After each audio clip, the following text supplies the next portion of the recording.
It was January of 1961, on an ordinary evening along a quiet street in Manila.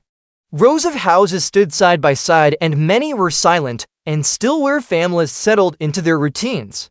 But inside one particular house, things were different. Inside the house was a man named Pablo Cabating, 45 years old, with a presence that seemed to fill every room. He was married to Asuncion, his wife of the same age, and together they had a 24-year-old daughter named Lydia. To anyone outside, they might have seemed like an ordinary family, and Pablo might have looked like a typical father. But those who lived under his roof knew otherwise. Pablo was not a man to be crossed, and he ruled the household with an iron will. His rules were strict, and he expected every member of his family to follow them without question.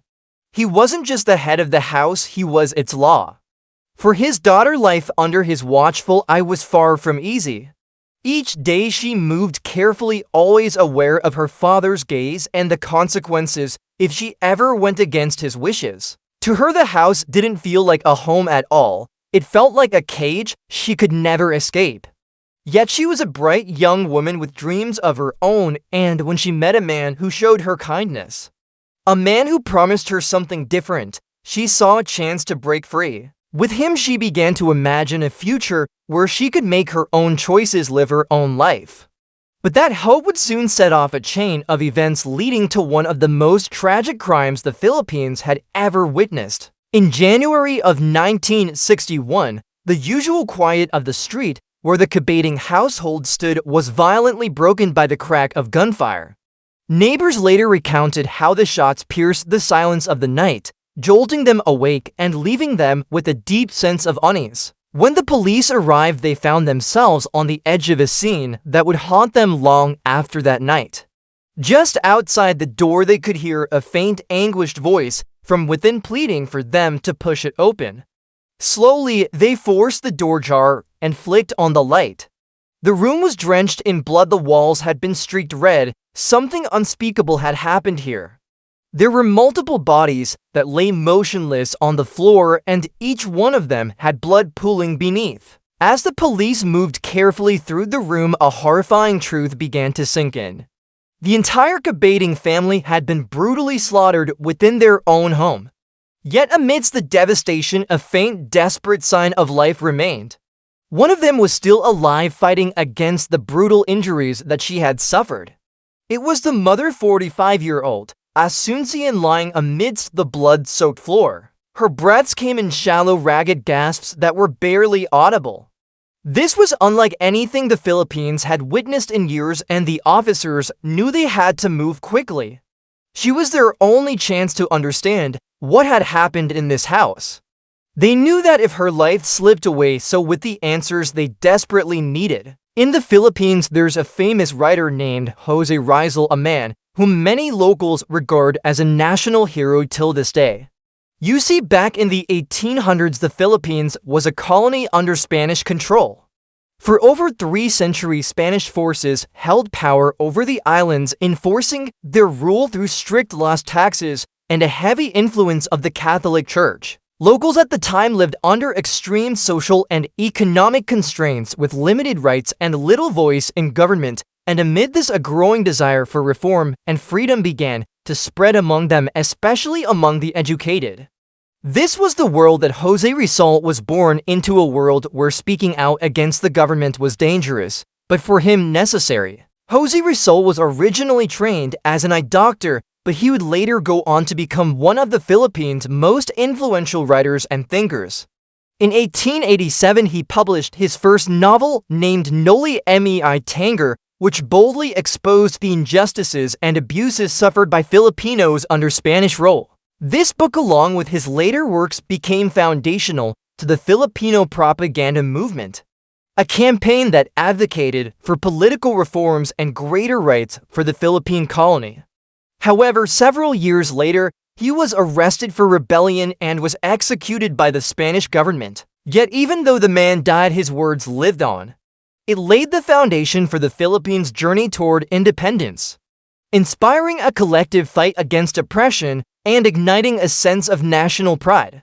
Through his novels and essays, Rizal awakened a spirit of resistance, one that rallied Filipinos from all walks of life to stand together in the struggle for freedom. He became a symbol of hope, a guiding light that reminded them that even under the harshest rule, the Filipino people's desire for justice and self-determination would never be extinguished. In his book, There's a Woman Named Maria Clara to Generations of Filipinos, she's a symbol, a name that carries the weight of what society has long expected from women.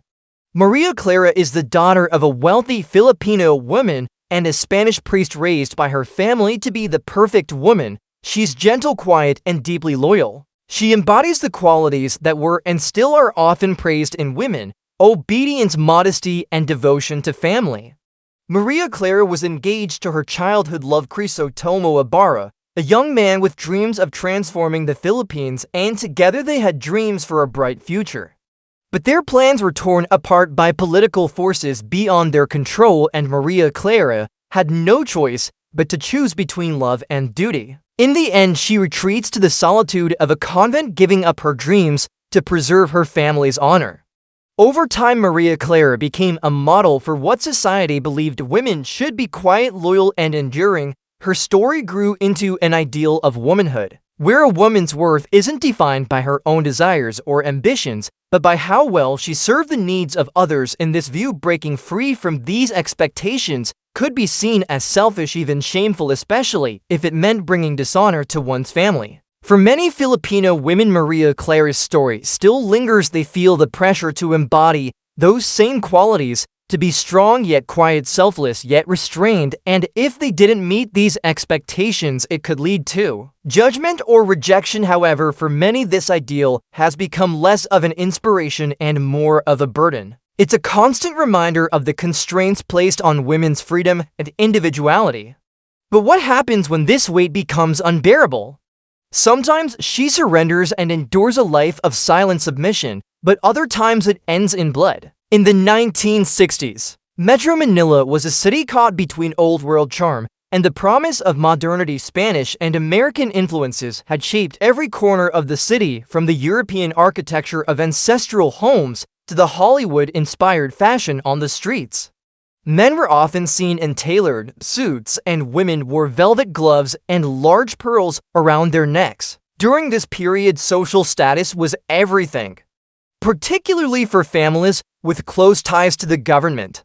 For the Cabading family, it was no different. Pablo Cabading in particular seemed acutely aware of how others saw him, though no one could say for sure. It was obvious from his demeanor and actions that he wanted to be perceived as powerful, successful, and perhaps even noble. To him, projecting an image of prestige was not just important, it was essential. In 196, 145-year-old Pablo Cabading was a plainclothes officer with the Manila Police Department. He's often described as someone who carried himself with authority. He was very tall and often stood out because of his height. And he also had a striking choice of colors and clothing, which gave him a youthful appearance. His wife Asuncion, on the other hand, was described as a reserved woman, but she never failed to respond immediately to her husband's command. Together they had a daughter named Lydia, as well as an adopted son who was 8 years old at the time. However, because Pablo was such an intense man, records indicate that both the young boy and even the household maids kept to the background, careful never to cross him. Pablo was known to be overbearing and kept a close, almost obsessive watch over his daughter Lydia. Records state that as Lydia was growing up, he would threaten any young men who showed any interest in her, making it nearly impossible for Lydia to maintain any relationships. Under her father's intense scrutiny, Lydia's boyfriends rarely lasted long. Then, during her time as a medical intern, Lydia met 36-year-old Dr. Leonardo Quintangan, a professor at the University of Santo Tomas. Leonardo had recently returned from a 6-year stint overseas and was immediately drawn to Lydia's quiet demeanor, which complemented his own reserved nature. The two soon grew close, and it wasn't long before they began dating and introducing each other to their families. When Pablo met Leonardo, he surprisingly approved of him, an unusual reaction considering how he had treated Lydia's past suitors. With a rare hint of pride, Pablo admitted to Leonardo that most of the men who were interested in Lydia couldn't endure more than 10 minutes in his presence before leaving. But with Leonardo, it was different. Pablo even looked him in the eye and said, "I like you," showing an unexpected acceptance, a rare moment of approval in his otherwise strict control over Lydia's relationships. However, despite approving of Leonardo, Pablo continued to force himself into Lydia's life, often tagging along on the couple's outings, even joining them on their movie dates. Eventually, when Lydia and Leonardo expressed their wish to marry, Pablo agreed but made his expectations clear and unbending. He demanded a grand wedding and a substantial dowry as the conditions for his blessing. The guest list he drew up also spoke volumes about his ambitions. He invited prominent figures, including the wife of a powerful governor and a rising senator named Ferdinand Marcos, who would eventually become the country's president. For Pablo, this wedding wasn't just about Lydia and Leonardo starting a life together. It was his chance to make a statement. He wanted everyone to see the Cabating family as important, as powerful, and under his command. But despite this, his most extreme demand was that the couple continue to live with him in the family home on Zapote Street after their marriage. Pablo had designed and built this house himself, and more than anything, he envisioned it as a place to keep Lydia by his side indefinitely. At the time, Leonardo was deeply in love with Lydia and hopeful for the life they could build together. Though he may have had his own reservations, he agreed to Pablo's demands, seeing it as a necessary step for their happiness. And so the marriage took place with all the grandeur Pablo had insisted upon. Afterward, the young couple moved into the house on Zapote Street, settling into a life that Leonardo hoped would be a new beginning. But any dreams of starting fresh soon felt overshadowed by the watchful presence of Pablo, who now had them exactly where he wanted. Within the walls of a home that he controlled, Lydia and Leonardo's marriage was meant to be a fresh start, a step toward freedom from her father's control, but it quickly became clear that Pablo had no intention of letting go. Leonardo had underestimated the extent of his father-in-law's grip, the family, and living in the house on Zapote Street.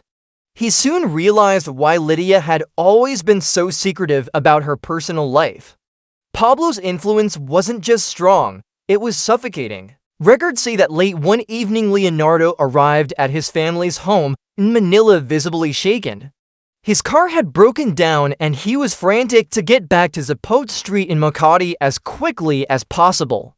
His brothers Zhang and Nilo were taken aback. It was just a car problem, so why the panic? Well, Leonardo explained that his father-in-law Pablo had strict rules. Everyone in the house had to be back by a set hour each night, because after that the doors were locked and no one would be allowed in. Understanding the seriousness in his brother's tone, Zhang immediately offered to drive him. The drive down would take about 40 minutes, but by the time they arrived at Zapote Street, the house was already dark and the gates were locked tight.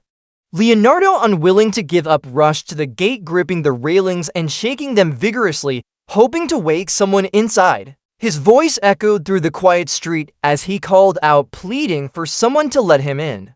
But the house remained silent and unresponsive.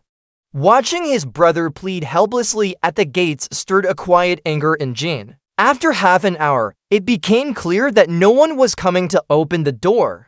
Reluctantly, the two brothers returned to Manila.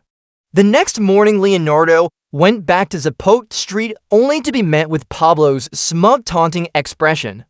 Despite Leo's explanation about his car breaking down, Pablo didn't believe him. Instead, he looked at Leo with disdain and made a pointed remark, suggesting he'd probably just been out wasting time on something trivial like watching a basketball game. The comment struck a nerve. Leonardo could feel his patience slipping away, his frustration building as he realized how little his father-in-law respected him. This was the final straw, and now a quiet anger stirred in Leonardo as he grasped just how deeply Pablo's control was woven into every corner of their lives. It became clear to him at that moment that something had to change. Determined to take back control of their lives, he spoke with Lydia, and together they decided that they couldn't continue living under Pablo's tight grip. They had to leave and start their lives fresh, free from her father's rules. And so that afternoon, the couple approached Pablo in the living room to ask for his permission to move out. But as they spoke, a heavy silence filled the room. Pablo's response to the couple was chilling. He said that if Lydia had dared to leave with Leonardo, he would shoot her in the head right before his eyes. The ultimatum was terrifying, but for Lydia it was even worse. At that moment, she realized that her own father would rather put a bullet in his own flesh and blood than allow her to live independently with her husband. From that point on, things started to go downhill, starting from the moment that Leonardo confided in his younger brothers Jong and Nanilo at their family home in Santa Mesa, Manila. Leonardo described the suffocating control that his father-in-law wielded over every aspect of their lives. He shared how the man insisted on being present everywhere they went, joining the couple on their dates, sitting beside them at restaurants, and even riding along in their taxis. Records state that, on multiple occasions, Pablo would force Lydia to sleep in her mother's room instead of sharing a bed with her husband. Leonardo also recounted the humiliation he felt when he was forbidden from attending Lydia's oath-taking ceremony at a graduation from medical school, insisting he had no right to be there. Hearing this, Jong and Nanilo exchanged uneasy glances. They recognized how dangerously possessive Pablo had become and urged Leonardo to take precautions. They even suggested he considered getting a gun to protect himself. But Leonardo, ever so patient and hopeful, clung to his faith, instead believing that it would keep them safe. His brothers, though skeptical, understood his resolve, yet despite Leonardo's quiet prayers and belief in divine protection, nothing could stop what was coming. As the months went by and the situation became increasingly unbearable, Leonardo made the difficult decision to move out. However, he knew that he couldn't bring Lydia with him. She was too frightened of her father to leave. It was a heart-wrenching choice, knowing he had to leave the woman he loved most in the hands of a man that he believed was dangerously unstable. The thought of abandoning her must have weighed heavily on him, but the reality of Pablo's oppressive rule left him feeling that he had no other choice, and so he packed his things and left. After he left the home on Zapote Street, Leonardo found himself unable to reach Lydia for weeks.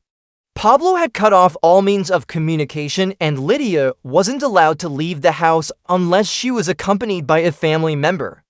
Her isolation was near total, and any hope of reconnecting seemed out of reach. However, the situation shifted slightly when Leonardo had learned that Lydia started working at a hospital, giving her a rare glimpse of freedom.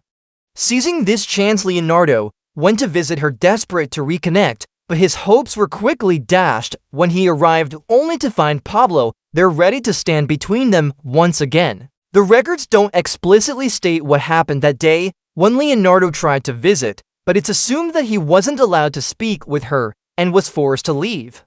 Undeterred, Leonardo returned the next day, but he was met with heartbreaking news. Lydia had quit a job at the hospital. It's likely that Pablo had forced her to quit and taken her elsewhere, once again tightening his control over her life. One day, Leonardo finally received news that was both joyful and heartbreaking. Lydia was pregnant. The idea of starting a family with her should have been a moment of pure happiness. Yet that joy was quickly overshadowed by the reality of Pablo's looming influence. Leonardo couldn't help but imagine the iron grip Pablo would try to exert over their child, over their family, crushing any dreams of freedom. However, he was still more determined than ever to support Lydia in any way he could. When Leonardo made his way back to the house on Zapote Street, he found Lydia standing in the backyard. Approaching her, he handed her some money for prenatal care, but he could feel the oppressive weight of Pau's presence even though he wasn't in the house. Lydia, visibly anxious, shook her head and refused to take the money directly. Instead, she asked Leonardo to send it through the mail, fearing the consequences of being caught accepting his help. Leonardo agreed, but when he mailed the check, it came back to him unopened. He tried again, and each time, the check returned to his address in Santa Mesa. This was more than just a rejection. It was Pablo's way of sending a message, a declaration of absolute control. He alone would decide what was best for Lydia and their unborn child. and anyone who tried to interfere would be pushed aside, including the father of the child. After some time, Leonardo received a desperate phone call from his wife. Hello, her voice was frantic as she begged him to come and take her away. Without a moment's hesitation, Leonardo rushed to the house on Zapote Street where he managed to get Lydia out. Putting her in the car, he drove her towards his home in Cavite, determined to keep her safe from her father's unrelenting control. During the journey, Leonardo called his brothers in Santa Mesa, urgently instructing them to protect their mother. In Leonardo's mind, he couldn't predict what would happen next, but he knew his father-in-law was capable of extreme measures. He likely felt a deep sense of urgency, knowing he had to do everything possible to keep his loved one safe. A few hours later, a taxi came to a slow stop in front of the family's residence in Santa Mesa. The car door creaked open and out stepped Pablo. The tension was palpable and his arrival felt like the first dark cloud of an approaching storm. Chaos and confrontation was surely about to unfold. Pablo walked toward the gate, and following closely behind was his wife Asuncion. Immediately, Pablo began shouting through the gate, demanding that their daughter be returned. In response, Leonardo's younger brothers hurried out to try to defuse the situation and reason with them, explaining that Lydia wasn't there, she was with Leonardo. However, Pablo was unconvinced and started to grow more furious. Turning around, he walked back toward the taxi, opened a box, and pulled out a submachine gun. Aiming it directly at Zhang, he threatened to shoot everyone if his daughter wasn't summoned immediately. With the gun pointed at his face, Zhang desperately tried to calm Pablo down, suggesting they move inside to avoid causing a scene in the street. Reluctantly, but ever aware of his public image, Pablo lowered the gun but made his intentions clear. The family had until midnight to bring Lydia back. If she wasn't returned by then, they'd better have the place guarded by the police. As Lydia's parents left, Zhang immediately got into his car and made his way to Cavite. When he arrived, he recounted the terrifying events that had just unfolded in Santa Mesa. He described the moment Pablo had pointed a gun directly at him. The fear that gripped him as he stared down the barrel. Lydia had to be returned by midnight or the consequences would be dire. Overwhelmed and desperate, Lydia had reached her breaking point. Turning to Leonardo, she admitted that throughout her life, she had never been truly happy. She revealed the truth about Pablo's violent temper, saying that all it took for him to turn from smiles to anger was the snap of a finger. At this point, Lydia was in tears and Leonardo found himself at a complete loss, caught in the midst of an intense and overwhelming dilemma. However, despite multiple warnings from those around them, Lydia and Leonardo decided to return to the house on Zapote Street, fearing for the worst. Zhang and Leonardo's father, worried but determined to help, offered to accompany them to try and reason with Pablo. When they arrived, the situation was anything but expected. Pablo greeted them with an unexpected warmth. He was all smiles, cheerful and welcoming, even assuring them that he had no problem with Lydia moving out. It almost felt like a complete 180 switch his personality. Nevertheless, the family was immediately overcome with a sense of relief and joy, believing that perhaps everything had been a huge misunderstanding. Even Lydia and Leonardo were taken back, though pleasantly surprised. Pablo had said those words in front of everyone, so they felt confident he meant them. It seemed like things might finally be turning around, but that feeling of calm was fleeting because the next morning the hope they had clung to would take a dark turn. On the morning of January 18, 1961, Pablo reached out to Lydia, who was staying at Leonardo's family home, claiming that her mother had fallen ill and was asking to see her. Lydia knew this game all too well. She recognized it as yet another ploy to lure her back to Zapote Street. Her heart sank, but she also saw this as a chance to gather her belongings and hopefully leave that house for good. Concerned for her safety, Leonardo asked his brothers to go with her. When they arrived at Zapote Street, an eerie silence hung over the house. They found Anion lying on the couch, fast asleep. Lydia was fooled. She knew that her mother was feigning her illness and pretending to be asleep. Without hesitation, she headed upstairs to start packing her things, determined to make this her final goodbye. Meanwhile, brothers Zhang and Nanilo stayed downstairs, trying once again to reason with Pablo, but his grip on Lydia remained as firm as ever. Their conversation was cut short by a sudden crash from upstairs. Pablo excused himself, and a tense, awkward silence filled the room as they waited. Minutes later, he returned with Lydia, who was clutching a crucifix tightly in her hands.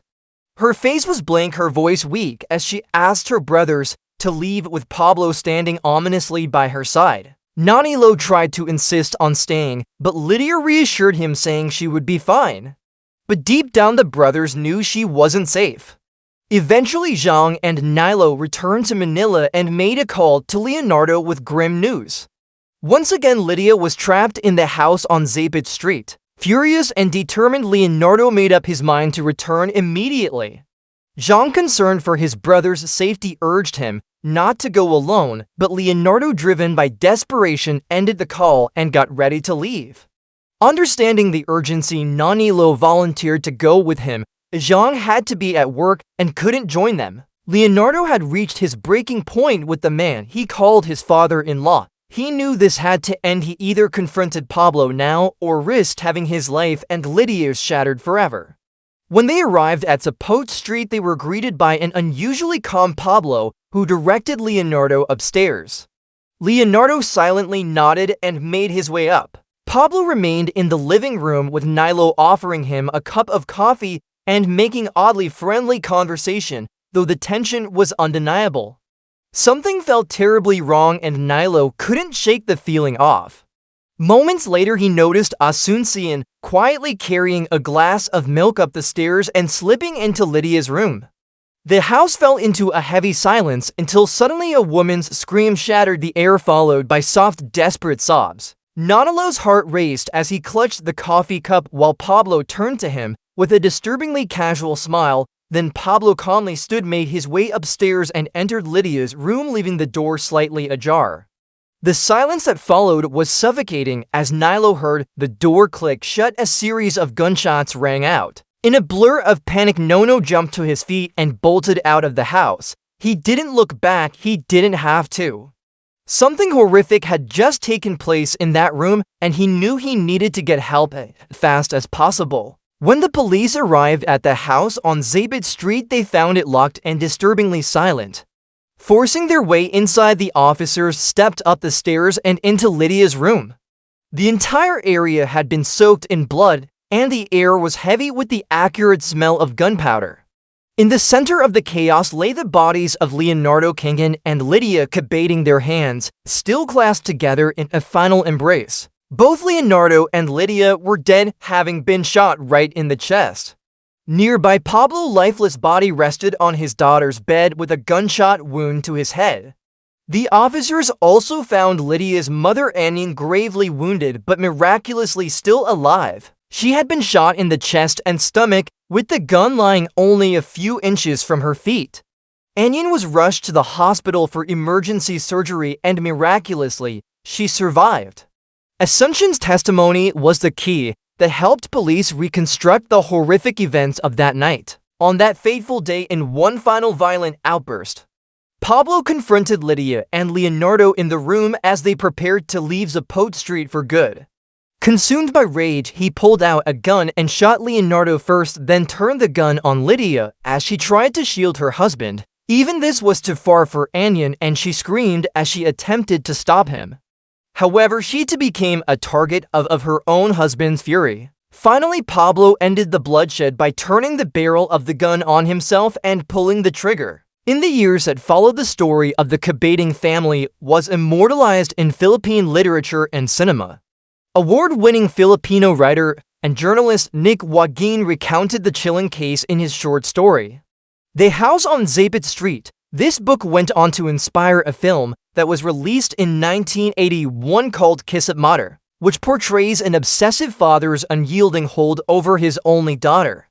Kisip Mata is still considered one of the greatest films in the country to this day, but it was groundbreaking at the time. It was the first film to ever depict incest on screen.